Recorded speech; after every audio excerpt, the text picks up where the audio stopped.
Okay.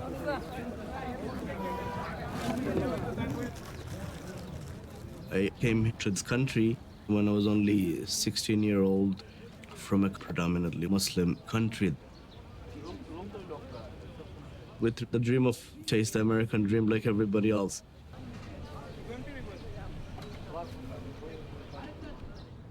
And our neighbors are not thinking we are as strange as they used to think of us. So it's a beautiful thing that's happening in Ozone Park.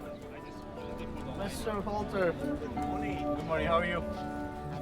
Yes, please come on in. Come in. And I feel like these days, being a Muslim in this country is being a good American.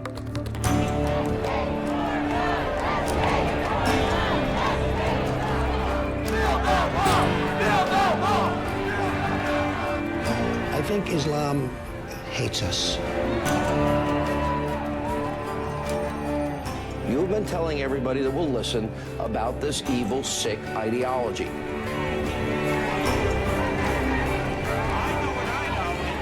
And we're allowing these people into our country?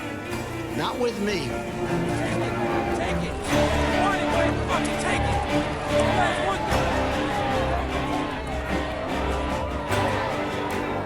Donald J. Trump is calling for a total and complete shutdown of Muslims entering the United States until our country's representatives can figure out what the hell is going on.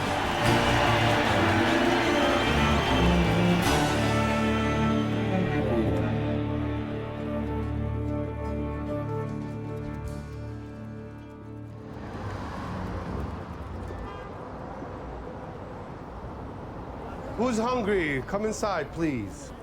You could leave your cart in the back. Please go downstairs, get some breakfast. Get yourself a bag on your way out. All right. Good morning. How are you? How are you, Carmen? Good morning, brother. How are you, Mama? Take this. Here, you're welcome. Good morning. Good morning. How are you, I'm Mama? new here. You're First new? time here. Mohamed, what's your name? Saida. Zaida? Mohamed. Nice. Zaida, nice meeting you. I wanted to tie our organization, Muslims Giving Back, into a mosque. Because if we are representing Muslims in Islam, it, destroys the notion of all this Islamophobia going around. So just like speak through action. Don't even say no more what Islam is. Just do what you have to do, and people are gonna ask you, why are you doing this? And that's when I could kind of open up and be like, I'm doing this because it's an obligation for me as a Muslim to give back. Number 3.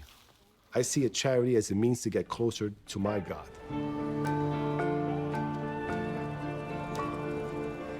So we're located here in Sunset Park, underneath a good old BQE with beautiful traffic and smell. Definitely an interesting place in terms of the different cultures. So I found that to be a humbling community for our mosque to be in, especially that it's a low-income community, and we could kind of relate in the same struggles. The wars that are going on in Yemen, Iraq, Syria, a lot of families are coming here as refugees, having a hard time adapting. It's kind of similar to a lot of Latinos, Asian neighbors in Brooklyn. Those are your allies, Those are the people going to hold hand in hand with you. Want to take a picture? Look, say cheese. 1, 2, cheese. Look. Wow, look, who's this? Who's that? It's you. You want to do it again? Yeah, Mom. Okay, let's do it together. Ready? 1, 2, cheese. So I came here in September 1993 from Algeria, and I remember my first day of school, because I just imagined coming to a land with people with like blonde hair, blue eyes. Then in Queens, I'm in a school which was like, there's like black kids, white kids, Latinos, Asians, and I'm just like, this is America? Like, I never see this on TV.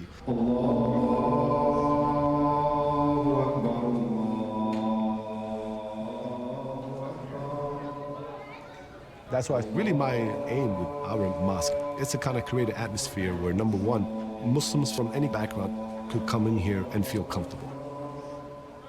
But number two, which is extremely important, especially now in Trump era, if a non-Muslim comes in and says, hi, I want to know what you guys doing here. And that's why I said, let's come up with this concept of inviting the neighbors inside and really show them what Muslims are, which is just like anyone. Because Trump, he didn't really bring up anything new. He just basically recycled the same garbage nonsense that was preached back when 9/11 happened. Assalamu alaikum. Peace and greetings, my sisters and brothers. After the inauguration, a number of activists and I were speculating that something was going to happen. And then on Friday, I was at a community event and the executive order came out. I started getting calls and it was like, oh my God, what does this mean?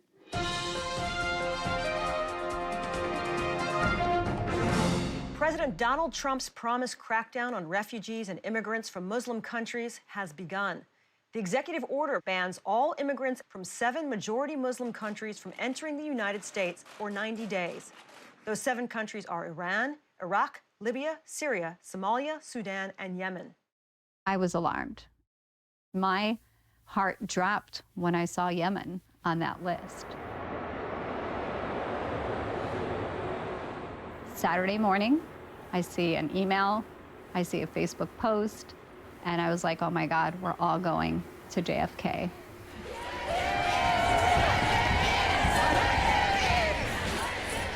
Protests are erupting at JFK Airport following President Trump's executive order banning immigrants from 7 Muslim countries. Protesters began pouring into the airport within hours of reports that people were being detained.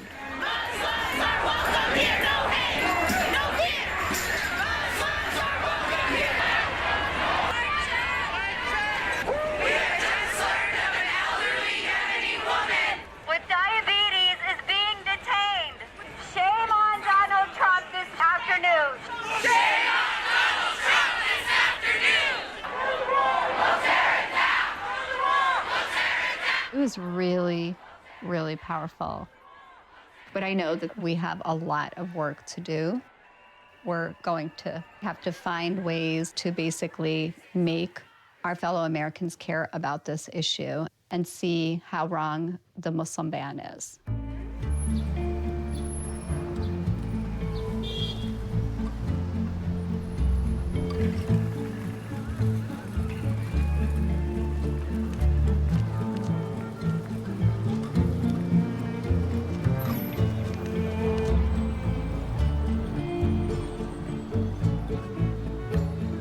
The people who live here, they're kind of living in this self-made bubble because you can live in Bay Ridge and speak Arabic, but you don't have to even learn English.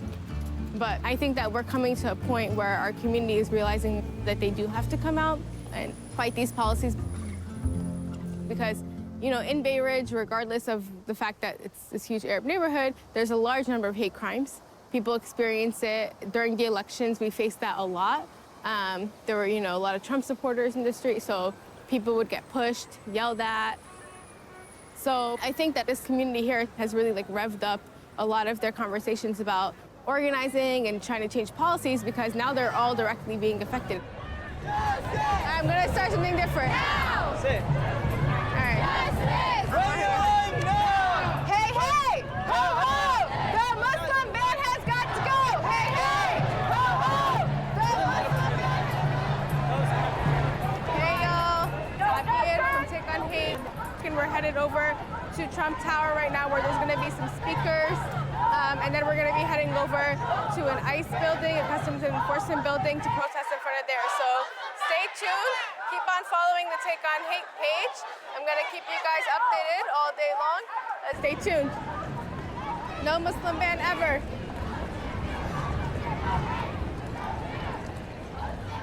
One of the things that being Muslim has really impacted in my life is this idea that I'm part of this greater collective community. And for me, it's always really interesting because I actually grew up with like Muslim identity first, Arab identity second. And a lot of people, when they see like that you're Arab, people assume that all Arabs are Muslims or all Muslims are Arabs. And There's kind of this narrative, but especially if you're walking around New York City, you'll see that most of the Muslim populations here are not even Arab. You have a huge South Asian population, West African populations, huge Black Muslim populations that are like born in America, raised here for generations. Arabic is not the dominant here.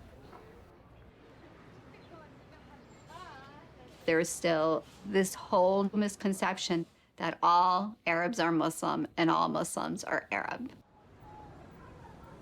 What generally people don't realize is the Arab American community is mostly Christian, not Muslim. And the other aspect of it is how diverse Muslims are. They are, of every ethnic, racial background you can think of. Go again, go in front.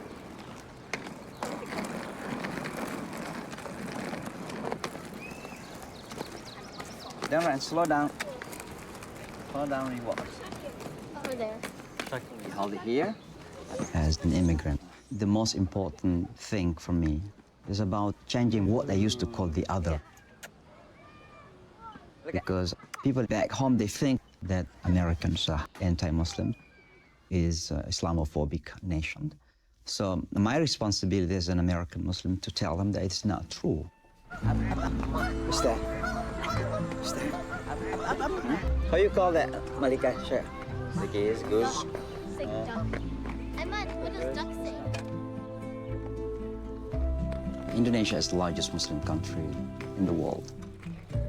If you combine the whole Arab Muslims, Indonesian Muslims are still larger than that because we have over 200 million Muslims in the country. So being born in Indonesia, I almost never met any non-Muslims in my life. When I came to this country, my neighbor was an Irish Catholic. And every morning he came out from his house, cleaning his driveway, and our driveway too. So in the beginning when I saw him doing this, I see what he wanted to do with me. Because we Muslims are so scared of conversion. Maybe he wanted to convert me. Wheat flour with brown sugar and coconut milk. But days, weeks, months, he never talked about the religion. And then one day he said, why your wife cover the head? So we talk about Islam. Finally, I realized that this person changed me. That religion is not what you do in the mosque, but what you show to the people around you. And I think that is one of the most important points, being me here in America. It changed me as a Muslim. When I came to America, one of the things that I was worried was, would I be able to raise my children on the values that I believe as a Muslim? Allahu Akbar. Allahu Akbar.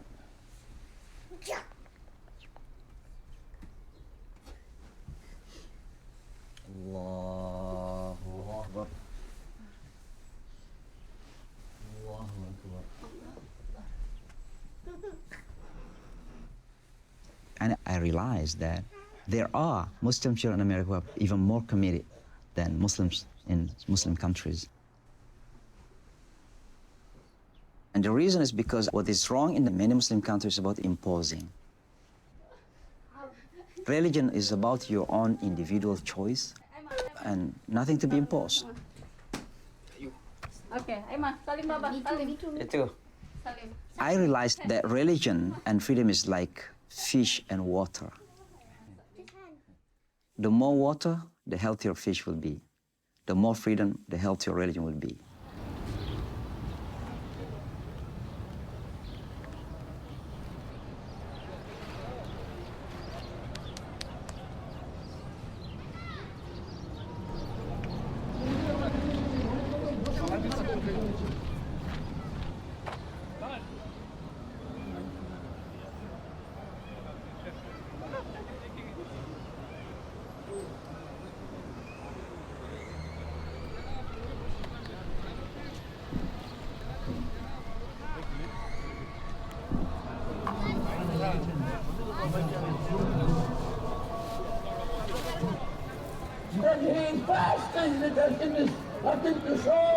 Thank you for coming. A lot of people too. Do you know the incident happened last night? No.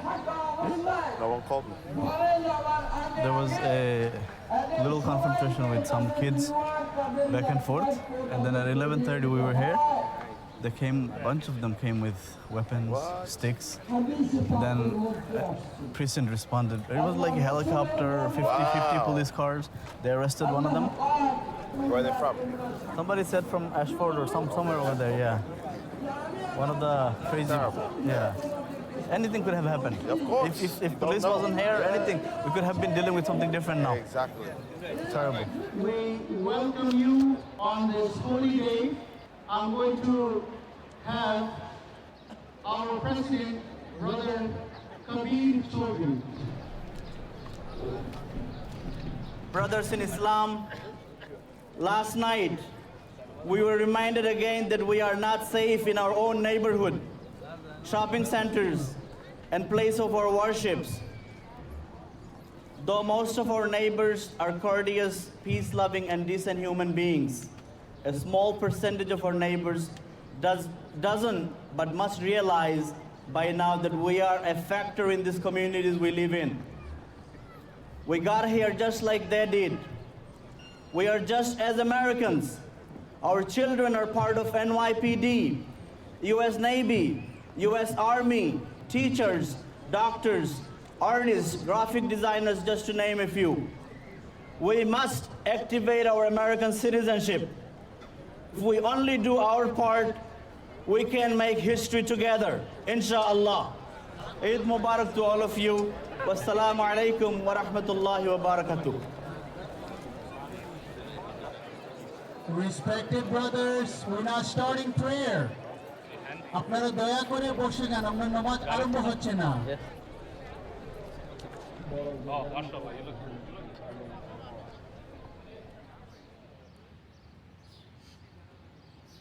الله أكبر الله أكبر الله أكبر الحمد لله رب العالمين الله أكبر الله أكبر الله أكبر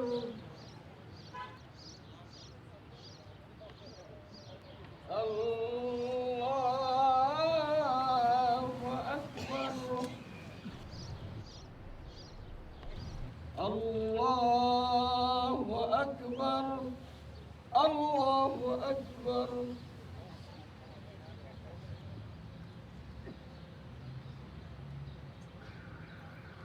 سمع الله لمن حمده الله أكبر الله أكبر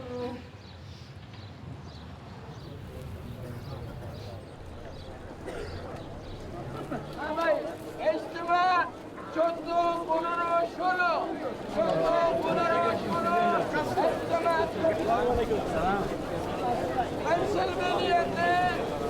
Happy holiday.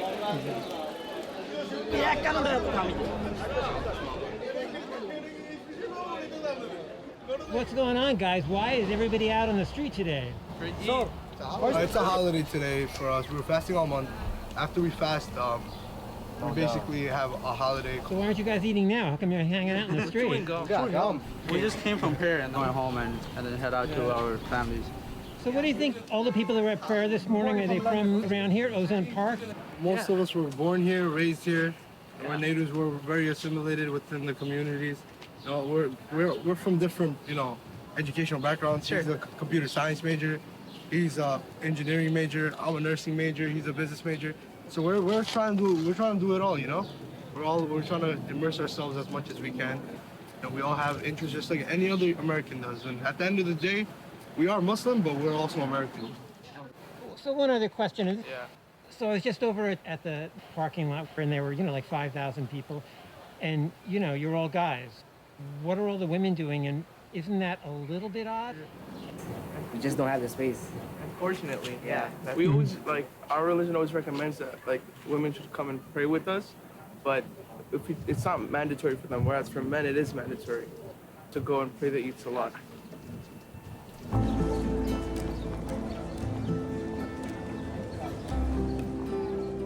The separation of men and women in Islam.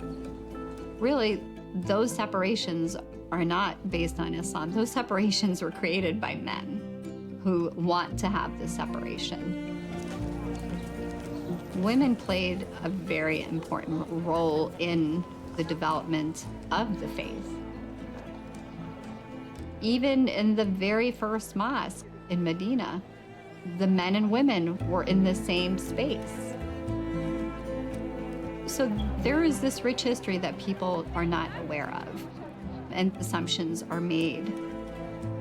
And some of these assumptions are based on what they've seen or what they've read that take place in different parts of the world.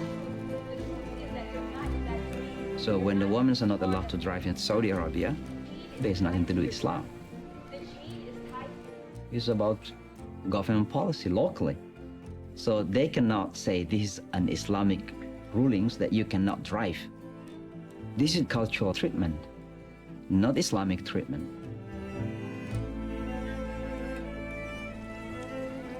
At the same time, I never shied away from wearing hijab. My wearing it is an extension of my worship.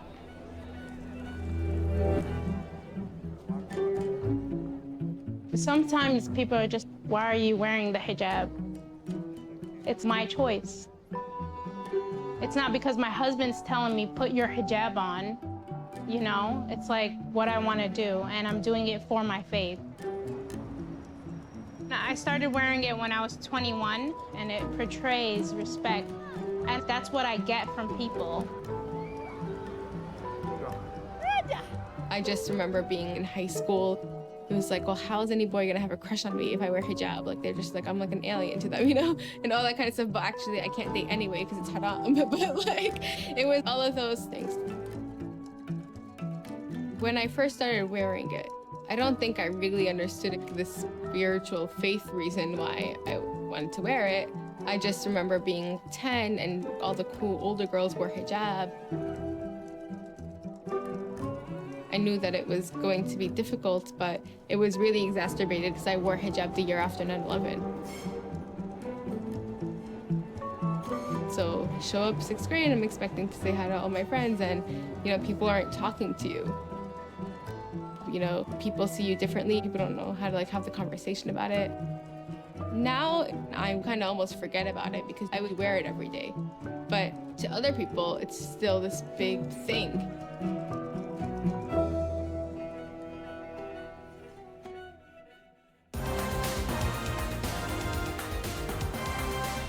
In other news today, the president signed a new travel ban to replace the one that touched off chaos at airports until a federal appeals court shut it down.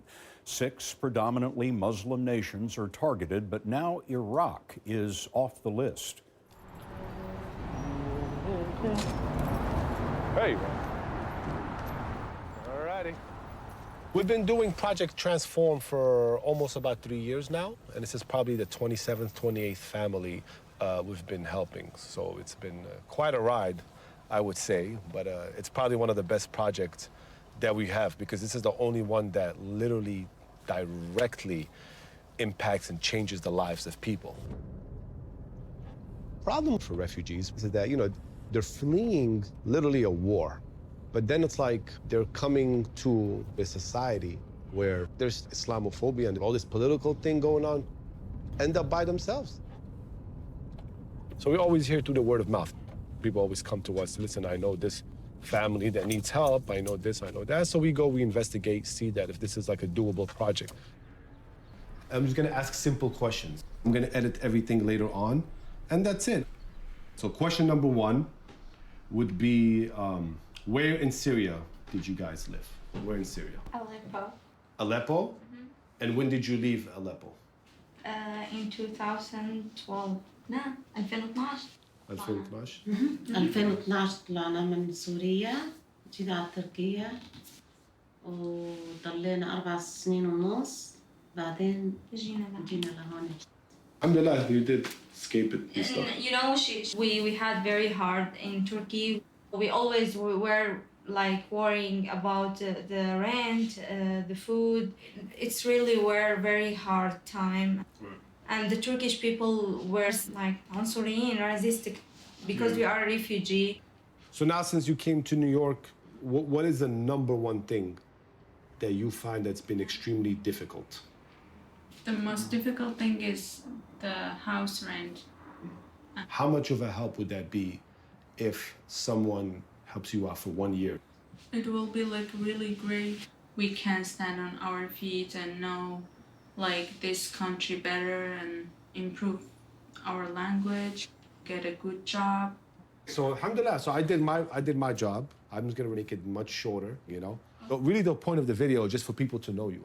Because a lot of people don't think there's refugees in Brooklyn. Yeah, most of them, they are in New Jersey. Yeah, New Jersey. I said, come on, they're neighbors, man.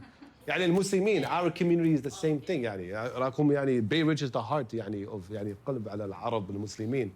يعني you would think people would come, help you, شغل, work, job. No. Here, just want to cut more and more and more. And Trump just, you know, it's been 1 year. Wait another year or two. So we do what we can. And then December 3rd, inshallah, that's where we're going to hopefully do the project. Okay. Other than that, I'm just going to take some pictures of the apartment just to see what we need and everything. But it's going to be nice. It's always better than my apartment. Let me take the room. And one from here. Perfect. This we get. Thank you. Third, you will start like... Yeah, it's 1 day. You guys get out of here at 10 a.m., come back maybe 5 o'clock, and then you'll see the apartment. I remember for about program in the We car. used to watch like programs and say It's like that. Imagine like we did this. It's like that. It won't be that crazy. You know? they got big budget, we know. But it'll be a big difference, inshallah. You guys, to us all. I do the easy job. Others do the hard job, they give their money. So to me, those are the special people. So call me if anything, any question, and then I'll keep going. Allah, habibi. Assalamu alaikum. Jazakallah khair.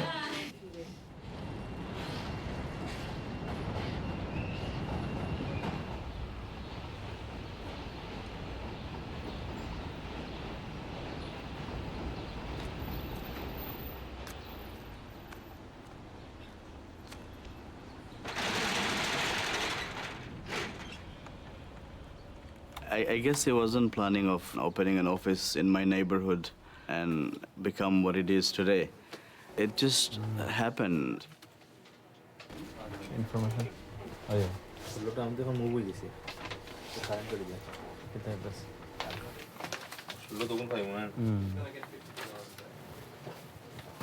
एक मास बड़ा ही जीवो maybe जो है बड़ा खुदा लगवा है पुराना अच्छा okay. But then my office got busy with telling people what they do not understand, filling out immigration forms. Call my office the heartbeat of the community, or maybe an information desk. I call it help desk for a reason, because some of the things people will come to you for, you cannot put a price on.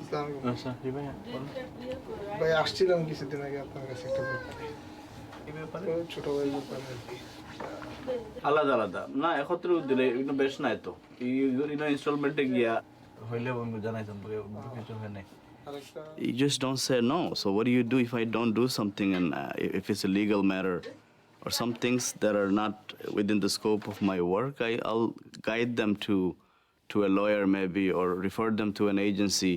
আমরা এই যে ইনকামের উপরে আমরা কোনো তো কি দায়িত্ব করি আপনার ডিপেন্ড করব কতদিন আসেন এই দেশ কত about 3 years 5 years 5 years পরে তো আপনার বাই ক্রেডিট হয়ে যাবে বাক্কা রিটায়ারমেন্ট লাগি হইলেও কি বা কিছু পাইবা সিটিজেন তো হয়ে যাবে So you just try to solve the problem people come with.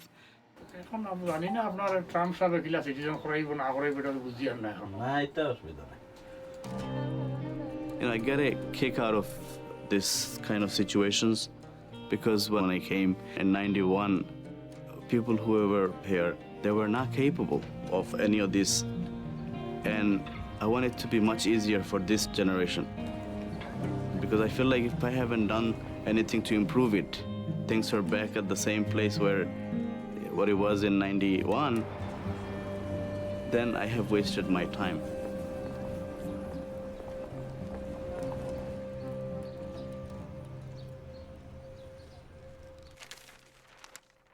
My activism began in the late 1990s. In 2001, I was in a leadership program, but I decided to go back into the classroom before becoming a principal. And I remember that morning picking up the children and taking them up to class. And I just looked at the sky. It was so beautiful, clear blue. And then within an hour, a parent comes to my room and tells me that one of the towers was hit by a plane. And I was at that moment, oh my God, there must be some kind of attack happening. And I had this sixth sense in my stomach of, please God, don't let it be any Muslims.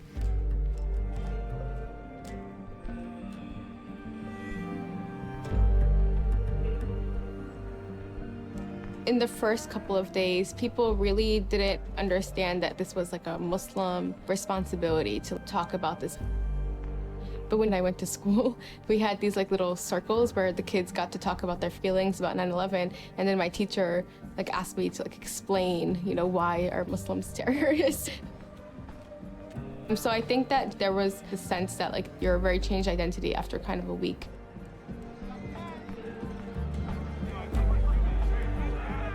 I was typical New Yorker kid playing a football team, 17 years old, had a lot of friends, and then poof, in one day, literally, everything changed. I used to be called Big Mo, but now everybody's like, yo, Mohamed, so it was just weird for me, like, they calling me Mohamed? Man, no one ever calls me Mohamed. And then the accusations started happening, the hate. And yo, Mohamed, your effing religion, your people did this and this. And I couldn't really defend it.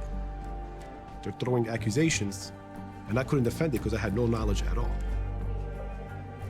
So at that point, I'm like, oh man, I gotta make a decision. Either I learn about it, explore it, investigate it, and then I'll choose. Am I gonna be like an active, proud Muslim, engage with people, or just completely back out and change my identity?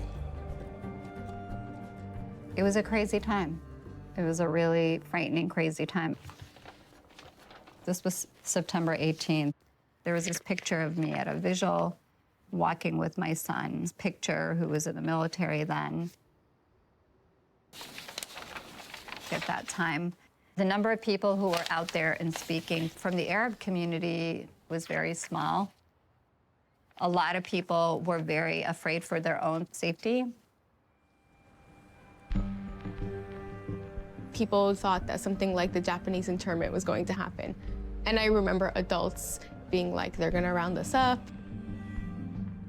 My parents were undocumented, so my dad was just like, they're gonna come show up tomorrow, like I should leave, I should get out the country. And so he was uncertain whether or not he would be picked up. He eventually was picked up by ICE when I was in 7th grade. We didn't kind of know what was happening. We left for school one day, we came back, he wasn't there anymore. And after that, he was held for 3.5 years in detention. And then we got to a place where we just knew he wasn't going to win. The lawyer was like, he was just going to get deported. And then we found out while he was getting on the plane that he was going to Jordan, and that was it.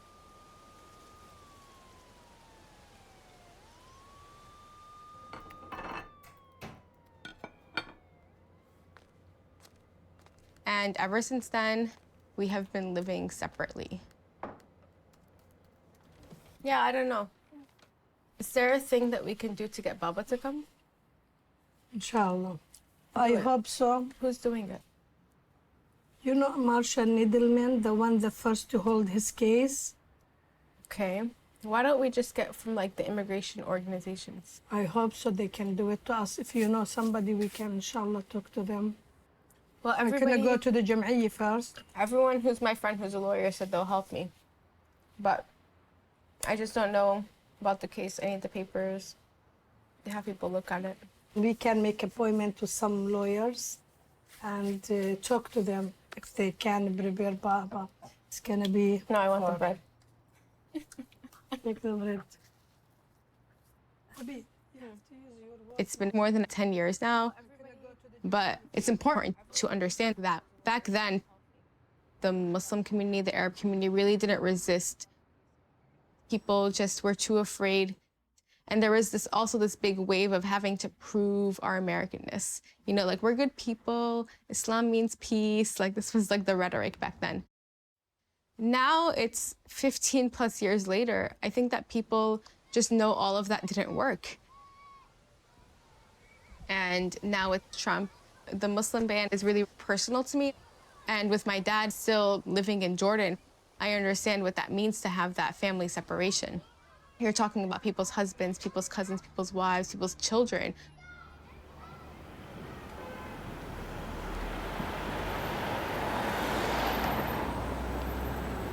Leave my deli guy alone, but we need to say a little more. You should talk from your personal experience, guys. Reflect about the Muslim ban and how it's affecting you. Be specific, your mom, your mother, your father. I want my brother to be with me in my wedding. That's a nice one. Yeah. I love that one. Yeah, this is good. Yes. Yeah. Here are the hashtags if you guys want to add them too. Muslim ban casualty, Muslim ban stop denying Yemeni visas, and no Muslim ban ever. يعني بس انت لازم تقعد الهاشتاج هنا تحت القلم هذا لوحده. So you can also add Muslim ban equals legalized discrimination. Sadly, the Muslim ban has serious implications, especially on Yemeni Americans. People who are naturalized citizens who have petitioned for their family members to get them out of harm's way from Yemen are basically the ones that are suffering the most. Not being able to bring their children or their spouse to the United States. What did this say? Say, I need my dad. Where's his dad? His dad's here, and this kid in Yemen. Where's his dad? He's here. Where's his dad? No, he's not here. He works here in Brooklyn. Yeah. This is affecting Yemeni Americans more than other countries under the ban because of the ongoing war in Yemen. That's a press release. Yeah, it's very short and simple. Who, what, where, when. Okay, we do not tell people how to pray. We do not tell people what they must look like to enter this country. Discrimination against an entire faith will make us weaker as a country. Okay.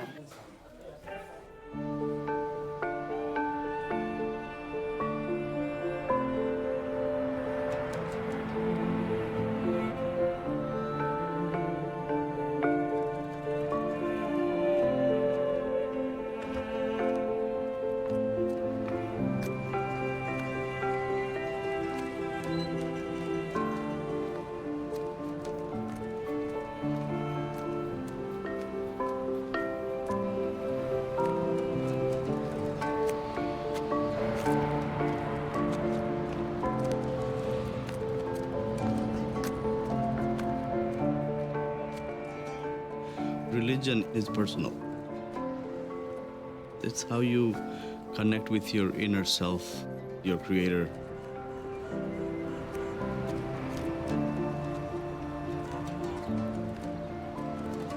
Praying guide you throughout your day. The early morning prayer, getting up, exercising, taking a walk to the mosque, waking up to communicate with your God on a personal level, gets your day started on the right foot.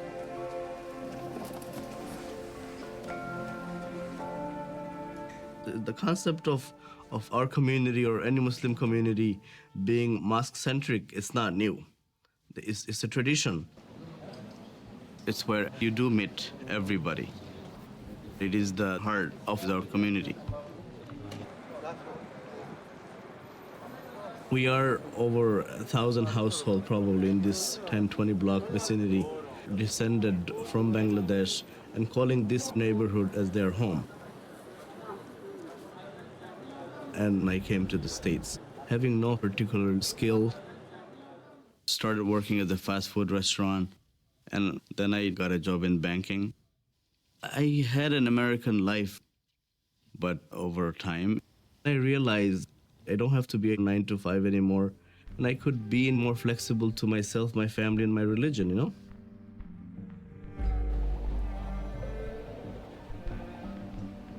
And I moved here hoping that one day nobody will ask me the question, where are you really from?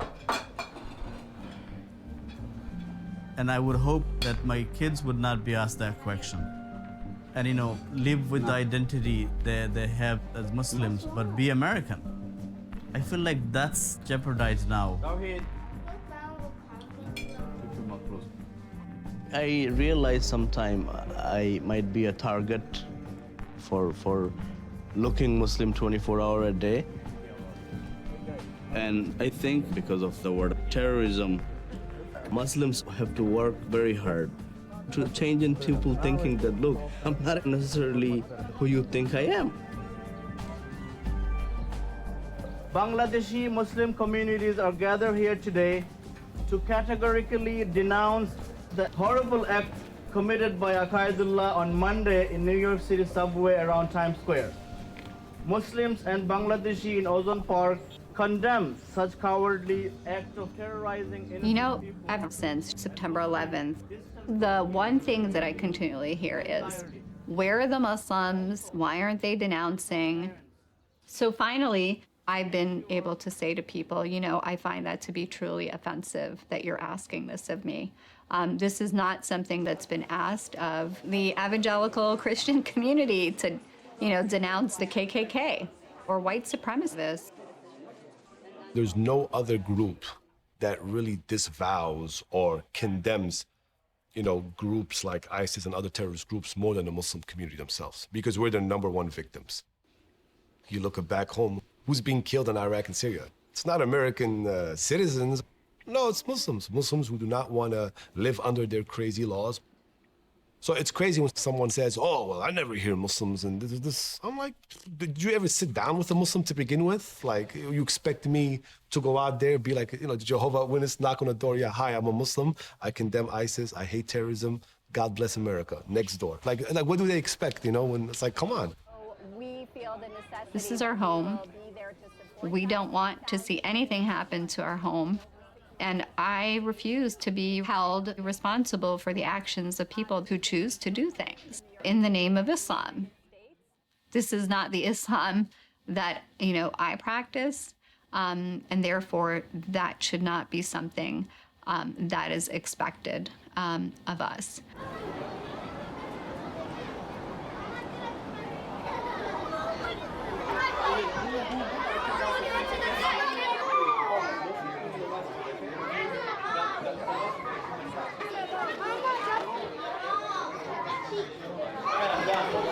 All right, let's do it.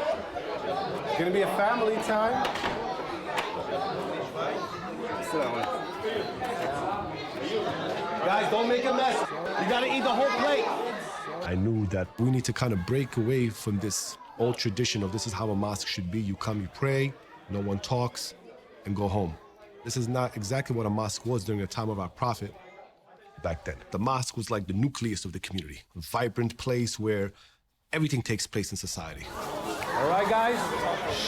We're gonna have a quick little game between two parents and their kids. Who knows what Chubby Bunny is? Of how many marshmallows you can stuff in your mouth. Yes. But guys, you gotta do me a favor. You guys gotta stay behind that pole. You see that pole? Go over there for now. 3, 2, 1, go, go, go, go, go! Go! Let's go, let's go! They could fit a lot more, guys. You could take 2 marshmallows if you want. Let's go, let's go. Come on, come on, come on, come on.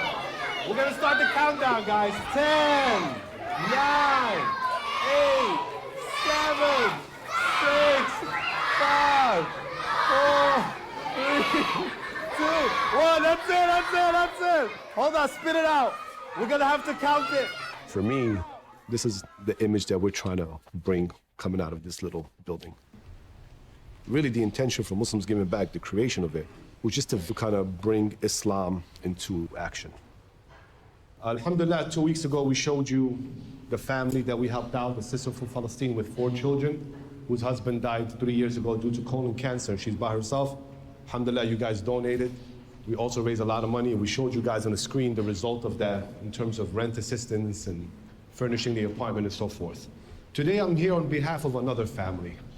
Now, this mother from Yemen, she has 4 children completely abandoned, and they've been asking for people for help. Our goal is to raise 1 year of rent for this family, inshallah, and I believe 8 brothers and sisters here could do it today. Through Muslims Giving Back, you could put it in your card, all the money is gonna go to this family. But again, these families are being bounced from one organization to another. So inshallah, let's be the ones to open our masjid and really elevate of what a real masjid is. Let's bring that image back, inshallah, starting today with this family. After the salah, if 8 brothers and sisters want to approach, you can swipe very quick, take the 8 paintings home. Inshallah, you're going to provide assistance for the family. Jazakallah khair.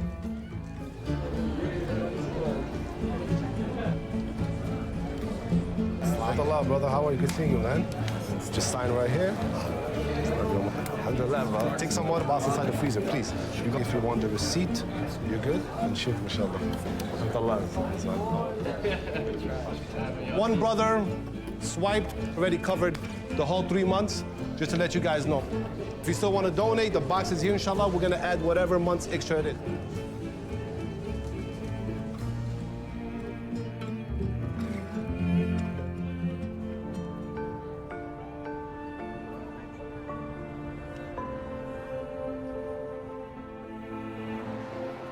A federal district court in Hawaii has temporarily blocked President Trump's latest Muslim ban. The decision came on the eve of a day of national rallies against the proposed ban. Is everybody excited? Today's ruling, both from the Hawaii court and the Maryland court, is justice is on our side. We're all in this together, and we made sure to bring out Yemeni Americans from all over the United States. What people don't know, for the most part, is Yemeni Americans are truly patriotic. And I've grown to appreciate them for feeling like this is their country. And at the same time, since the Muslim ban came out, Yemeni Americans have basically stepped up and felt a sense of social responsibility to be more engaged and connected. People who were never politically engaged became engaged. Hey, how are you?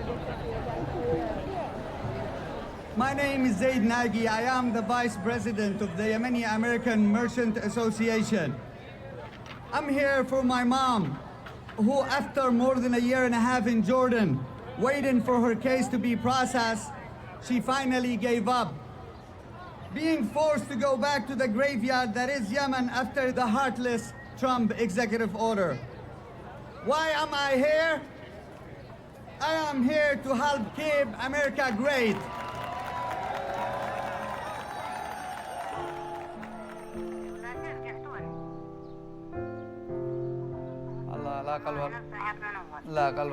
كيف get the thing? This is our country. Yet, here I am, a U.S. citizen, can't even bring my mom to America.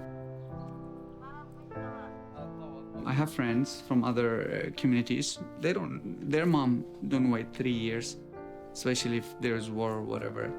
My mom hasn't seen my daughter. I need help, you know. My kids don't listen to me. Maybe my mom knows how to talk to them. Because of this ban and because of this situation as a whole, there's life moments that gone forever. My only daughter, birthday. My mom is not there. You know, some people, weddings, their family is not there. Some people died. This is hurting us. Throughout my life, I was always my little world. I was in empower all. I was just building my cell phone store. You too, man. How you? When the travel ban really occurred, this is a very defining moment in my life. Something inside of me there and then clicked. I really got a shot of courage at that particular moment that led me and pushed me since then. So the hope is that we could make something good out of this.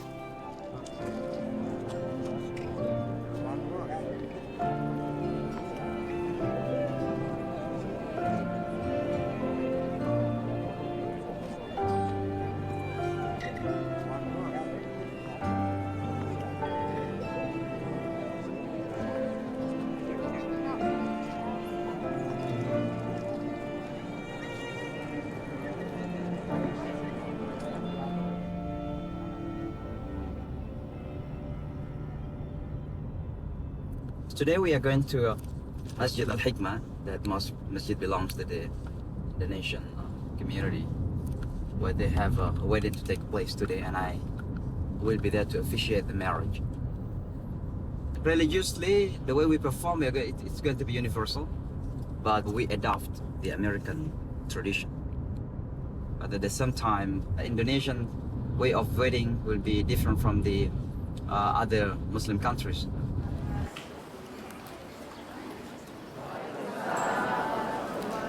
Dia sedang menyempurnakan sebahagian agama.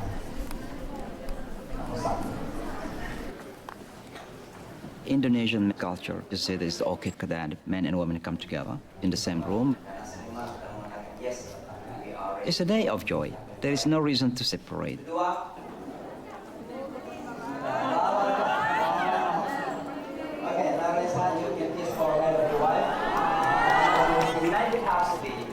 As the New York State official, I declare you as a husband and wife. Takbir. Now relax. You have to realize that there's quite difference between what is culture and what is religion.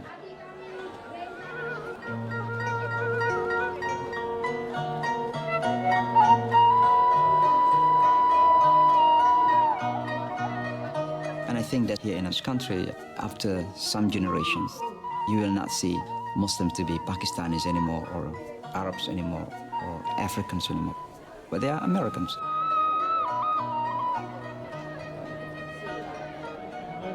And I do envision in the future, American Muslims are going to have their own unique Muslim cultures in America. Yeah. Reza, Angie, congratulations.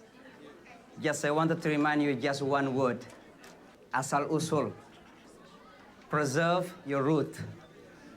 Preserve your root. The Quran says that you have to open your mind and be open-minded.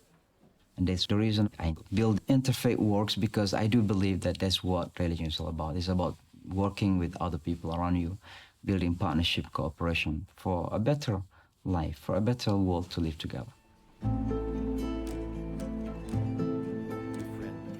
I've been criticized by many among the Muslims that I'm too much into interfaith. Shabbat Salam and Shalom Aleichem. There is no two more identical religions than Islam and Judaism. In fact, I've heard this question say, Imam, you speak too much in the churches or synagogues, more than in the mosque. So, okay, that's good, because most of Imams speak in a mosque, so who is going to speak in the church and synagogue, if not me? So just so you can see what it looks like. In fact, after this past election, it's truly a reminder for Muslims that we're all in this, and we need to change the way we see one another.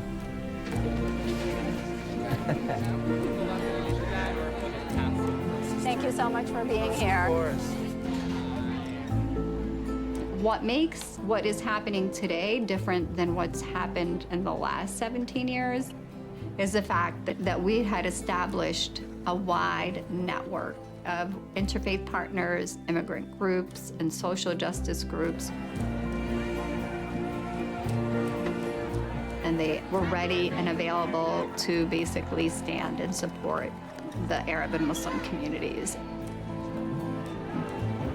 For example, right after the election, Rabbi Sharon Kleinbaum reached out and she's like, how are you holding up? Well, what is it can I do? What can my community do? And I said to her, I think right now more than ever, people need to show up for the Muslim community. Assalamu alaikum. Oh, blessings to you. Good job. Welcome, welcome. Assalamu alaikum. Okay, there are some folks who are here for the first time, so I'm going to ask Rabbi James to go over what we do and the greetings we use.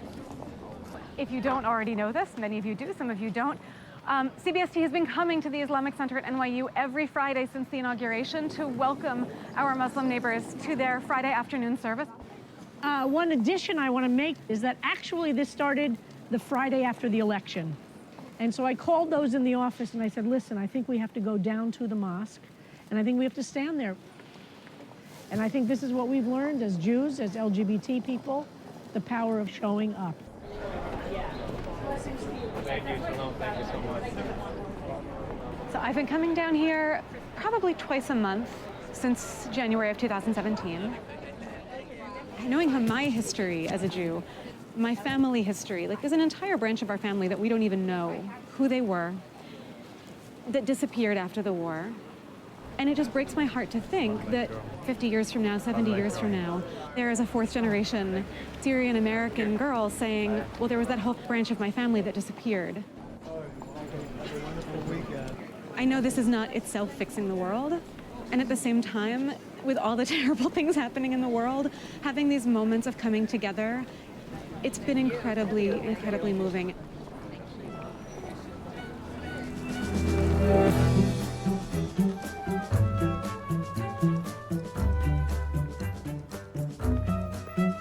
Oh, there he is, see?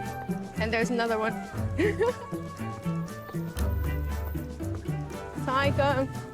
Look at all these like cameras, people covering it. Hey, Father K. Hey. How are you? How are you? Big day, let's do it. I wore all blue for you, just to match everything. That's right. Yalla, is there anything? Okay, bye, good luck. Today is primary day in New York City. And Father Khadir al-Yatim, an Arab American reverend from Bay Ridge, is running for city council today. And this is a really historical race. Nobody has ever run for city council from the Arab community before. So people are really hoping that he wins. Damn! Well, thanks for coming out. Shit. I'm gonna set you up with a beer here. You guys can... I speak Arabic and we'll talk to all the people. She can speak to some folks, you can speak to some folks. Okay. Intikhab? Huh? Intikhab. Let's go. Let's vote. Kara from who to you. That's all you need to say. Say Intikhab I and said they if will I don't learn any other Arab word, I will learn that one today. All right, you vouch for this guy? Yeah. Yeah, word. All right. Sorry. No, it's all good. No, say no more. Where's Linda? Did she come in with 3 camera crews too? Yeah. It's just the same thing for her. Yeah. Muslims are a hot topic these days. Did you know that people are interested in Muslims? Hot topic. It's a great story too. The reason I wanted to run for the New York City Council because we felt as an Arab and Muslim community we did not have any representation. So the community felt this is the time for them to be part of the decision making in this country, decisions that affect our life. Good afternoon. How are you? Hello. Did you guys vote today? Oh, you already went? Okay. There you go. Great. Thank Have a you. good day. You too. Thank you. Oh, look at you. You're just like, I'll talk to strangers. I like it. I've been organizing for 20 You've been doing this. There you go. Yeah, because we're like aggressive. I love it. Who's this person? What's your name? 575. Bells don't work. I was wondering. Where are you going? Apartment 5? Oh, it's me. That's you. How are you? Mr. Ahmed? Yes. Very Karen Jarrett. How you doing? Nice to meet you. How are you? Guys vote today? Yeah, I can vote. You can have my vote. Did you go yet? You gotta Where? go vote. You gotta go vote. ولادك وخدهم كلهم يروحوا يصوتوا. Who can vote? Arwa? أروى. Rushdie. No, Rushdie's too old, man. He's not gonna do that. He's not gonna do it? خده معك. Arwa too. So من أي ساعة للساعة 9 بالليل. الساعة 9 بالليل خلص بنروح. يا تروحوا؟ إن شاء الله. يلا إن شاء الله روح. هو بيكون like جنب البيت. What is the school? PS 127. This is a very important election. Okay. Very important. You're gonna do it? Every Inshallah? single vote. Okay. Thank you. شكرا كتير. Nice to meet you. مع السلامة عمو. Oh, that's awesome. The Arabic works is whenever sometimes they just assume it's their family member who's on the door. Right. I don't always have the most faith in electoral politics, but I do believe that there is power in the localized community. That being said, I'm really new to the game. I'm young, I'm 25, I haven't been doing this very long. I'm learning as I go, I'm learning from my mistakes.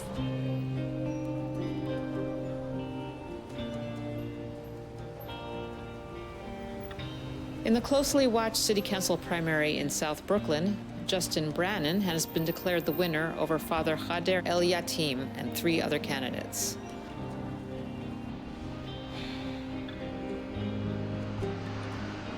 When the loss came, it was it really felt like we were gonna win. We lost the election. What we are seeing, people are proud of their identity. They are proud to be Arabs.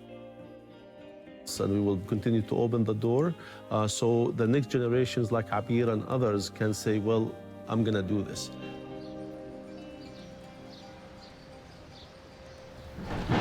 It's gonna be a nice exercise, their floor. That sectional sofa is gonna be the hardest, pretty tight inside, yeah. Yeah.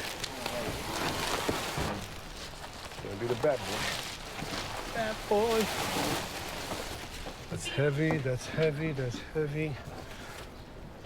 Not too much. But once it's upstairs, it's just putting everything together.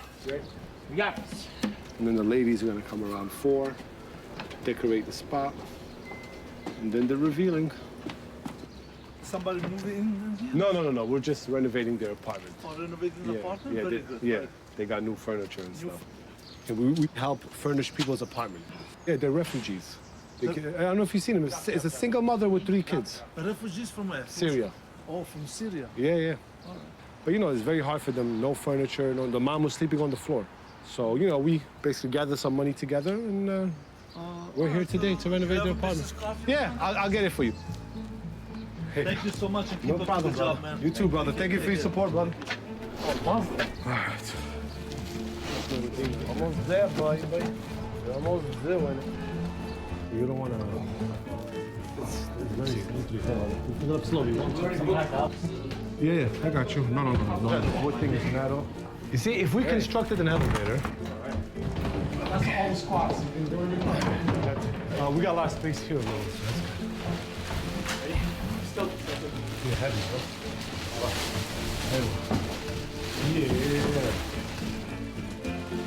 Yeah. The sofa comes right here, all right? All right. Okay, there goes that. All right. That's it. Cool.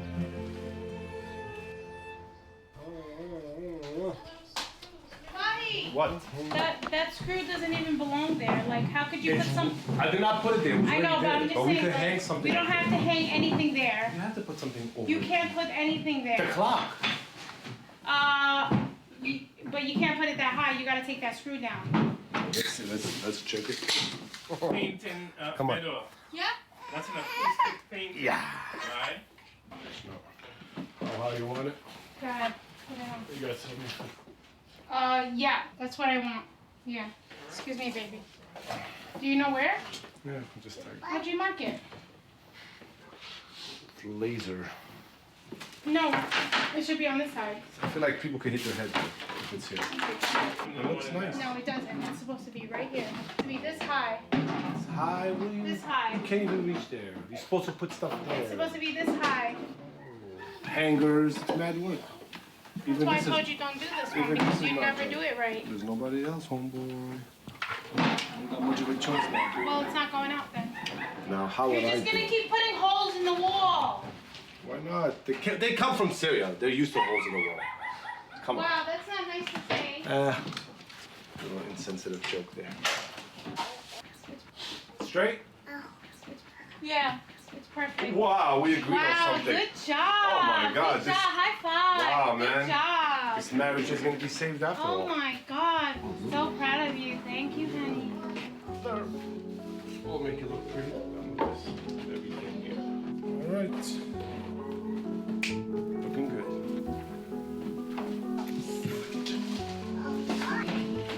Right here. Okay. Looks good.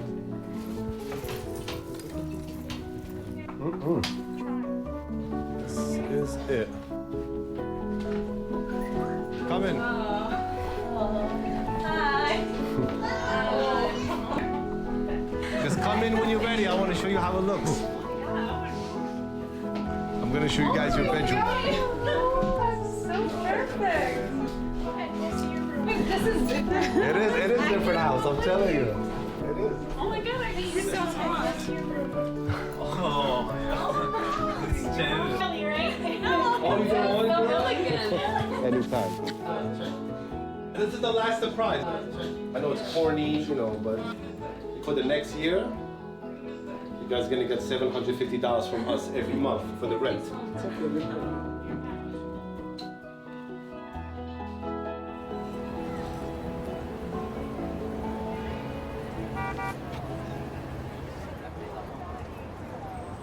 Ready? Good afternoon, everyone.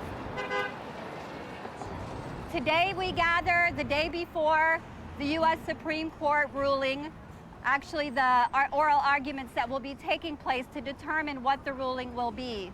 We truly hope that they will rule on the right side of history to uphold our freedom of religion and expression. You know, when I think about what drives me and what identity, fuels that is really my being an advocate. I firmly believe that the demonstrations that we've organized, the Muslim ban rallies, have actually made an impact. People forget that judges read the newspaper, watch the news, and are moved by some of these things that are happening. So even if we have reached public display exhaustion, I am in it for the long haul. We have to find ways to basically make Americans continue to care about the Muslim ban. Every day I remind myself why I do this work. And 20 years from now, when my grandchildren are old enough to know what happened during this time, I want them to be able to say, I am so glad that my grandmother Debbie, my grandfather Naji stood up and were there. And I want each and every one of you to join me where the next generation can look back and say, I'm so proud of my aunt, my uncle, my cousin, my grandfather. So we are creating history, and we love this country, and we will save it from going down the gutter.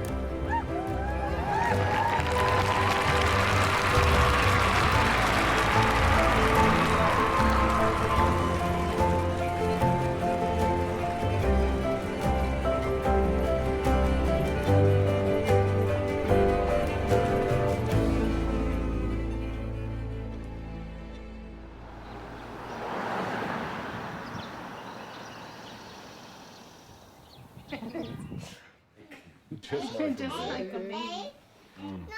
All my friends, they have daughters, and they treat the baby way different. So you're saying I'm gonna have to get him a stroller instead of a baseball bat when he grows up? Well, I don't know about that. It's okay to get him a stroller. Oh, no, please.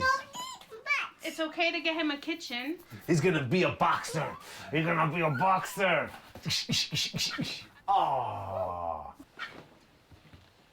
You know, there's always gonna be another family asking for help. Everyone just sends everybody your way. We could do a project literally every week, but it's just like impossible, like financially. To be honest, it becomes depressing because it's just one after another. So it's just like, it gets overwhelming and I can't say no. Just sad because it's like, you know, I got my own problems, you know. I'm not stable myself. I'm living paycheck to paycheck. It's just, I have my little career. I doing it part-time as X-ray tech, whatever. That's been my future. Tried working in a hospital, union, being MRI, doing MRIs and CAT scans. It's a good career, but it's just like, how do I balance the two? But it's tough. That's when even me and my wife, we go at it every time. Like, what comes first? Family. So I always say it's true, family comes first, but what does it mean? You know, other families would take vacations, go on trips, because I just see that that's not as important as helping other people. What if people have that attitude? Oh, I don't have time for you, I have my own family, you know? So what goes around, oh, we could be in that position one day. Right, Mohamed? We could be in that position, God forbid. So, especially now with families, when they have children, it's more personal for me because I have kids. Woo, it's like, definitely I can't say no.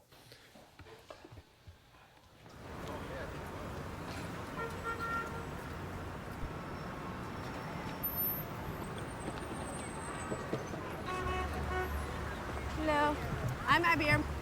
Speakers are going to be over here, and performers are going to be like in this vicinity.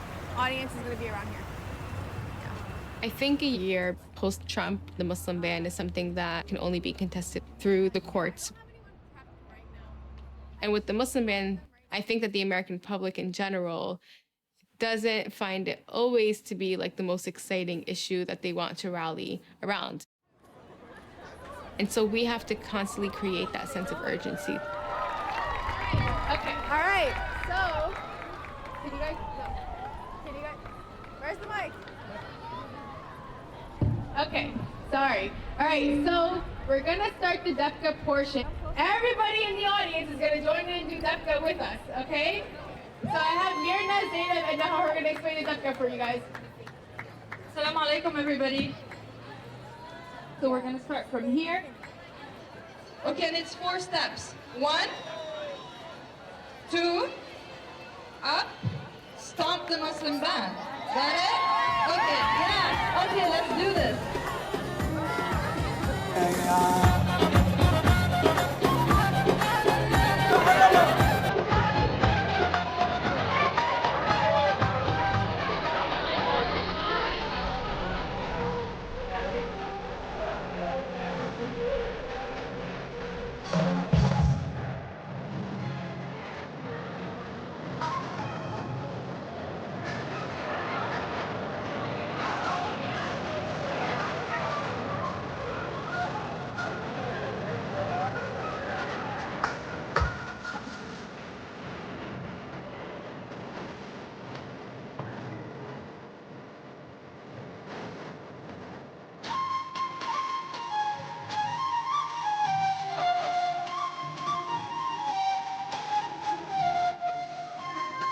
Right now, like we're hosting an iftar, and then there's gonna be an NYPD iftar at the same time.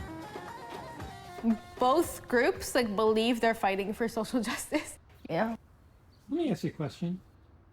I go to iftars and things, and there's a lot of white people that come. So what do you all think? To have people kind of interested in you in a way they may not have been like a couple years ago? I think it depends because there are people who come in and they come to be allies and they come to stand in solidarity, and that's really important because there's so much against like our community that we need that support and we need that solidarity. But I think that a lot of times people who are even well-intentioned, they get like super extra impressed just because like you're articulate, you know? And then also like I appreciate a lot of people who are real allies in a way, but a lot of allies invite you to things just because you wear the hijab. I feel like also I don't want to be tokenized, but then I want to be that within my community as well. So it's hard enough having to really fight the external battles while you're also fighting the internal, you know, and like we're constantly trying to balance that. We and have a it's lot very of frustrating. work to do within our community. Oh yeah, so much work. Let's just quit and go to sleep.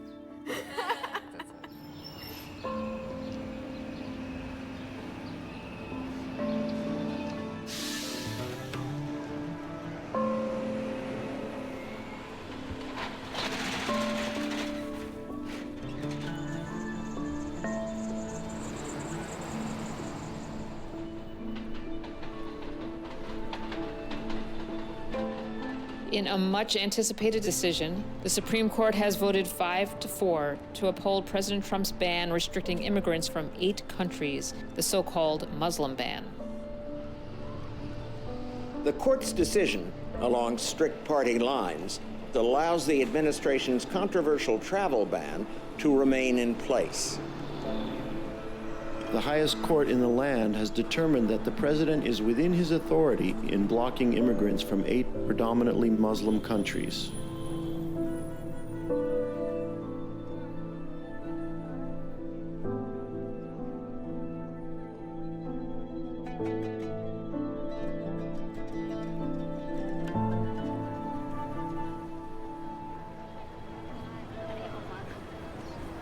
Oh my God. How are you? Oh, it's crazy. It is devastating.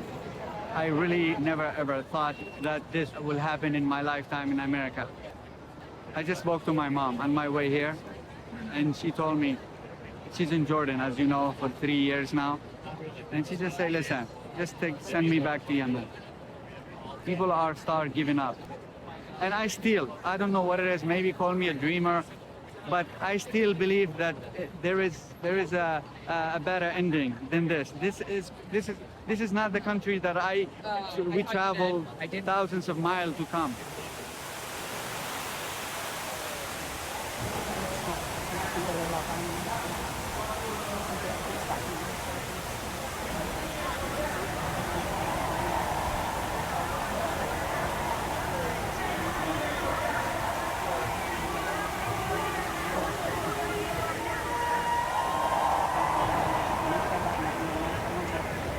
Sisters and brothers, I'm here today as a proud New Yorker and an unapologetic Muslim.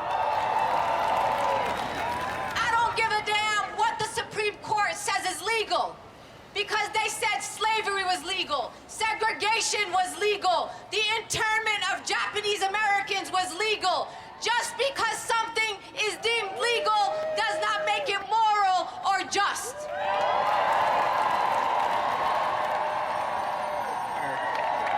Next up, join me in welcoming Debbie Almontaser and her granddaughter. Assalamu alaikum, New York City. I want to introduce you to Sophie. Say hi. Sophie is a second-generation American.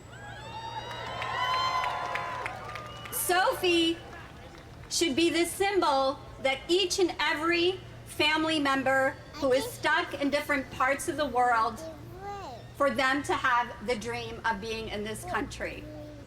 But I want to stand today in front of my community and all other impacted communities to say, do not despair. I have faith.